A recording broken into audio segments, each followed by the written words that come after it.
फिर आपके पास gastrointestinal tract में कुछ हार्मोन्स हैं, उनको लेबल करते हैं। जैसे आपके पास अगर गैस्ट्रिन और सिक्रेटिन की बात करें तो हम लोगों ने पढ़ा था कि जो स्टमक होता है उसके पाइलोरिक पोर्शन पे जी सेल्स होते हैं, ठीक है, देयर आर जी सेल्स।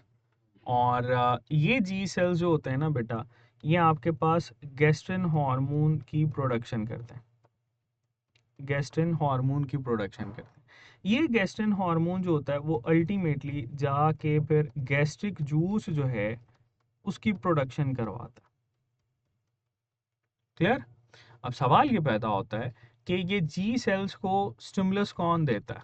अगर बेटे आपने प्रोटीन रिच फूड खाया, प्रोटीन इन फूड जो है वो आपने ज़्यादा लिया है, तो that will give stimulus to the G cells, उससे गैस्ट्रिन, गैस्ट्रिन से बेटा फिर आपके पास ये जो गैस्ट्रिक जूस है इसकी प्रोडक्शन जो है वो इंक्रीज होगी, और अल्टीमेटली ये आपके पास डाइजेशन ऑफ जो प्रोटीन है बेटा उसके लिए रिस्पॉन्सिबल होगा।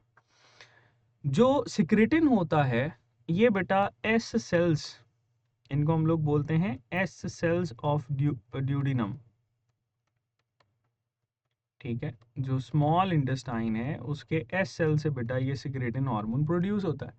ये सिक्रेटिन हार्मोन आपके पास बेटा पॉजिटिव फीडबैक भी देता है और नेगेटिव फीडबैक भी देता है, यानी ये किसी को रोकता भी है और किसी को अफेक्ट भी करेगा।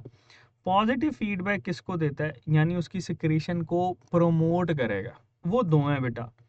ये आपके पास बाइल जूस उसकी प्रोडक्शन को बढ़ा देगा, दूसरा बेटा पैंक्रियाटिक जूस, पैंक्रियाटिक जूस उसकी प्रोडक्शन को बढ़ा देगा। अच्छा, जो नेगेटिव फीडबैक होता है ये किसको देता है? नेगेटिव फीडबैक बेटा ये हमारे पास दे रहा होता है गैस्ट्रिक जूस को, स्टमक का जो गैस्ट्रिक जूस है उसकी प्रोडक्शन को कम करता।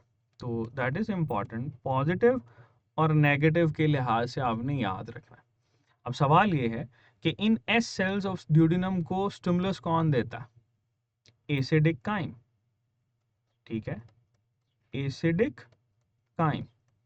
अगर एसिडिक काइम है तो वो स्टिमुलस देगा एस सेल्स को, उससे बेटा फिर आपके पास सिक्रेटिन हार्मोन प्रोड्यूस होगा, और फिर पॉजिटिव और नेगेटिव सिक्रीशन के साथ, यानी उसको कंट्रोल करना, प्रमोट करना या इनहिबिट करना, ये इसका काम होगा। हर एंट्री टेस्ट की प्रेप के लिए फिजिक्स इन सेकंड्स।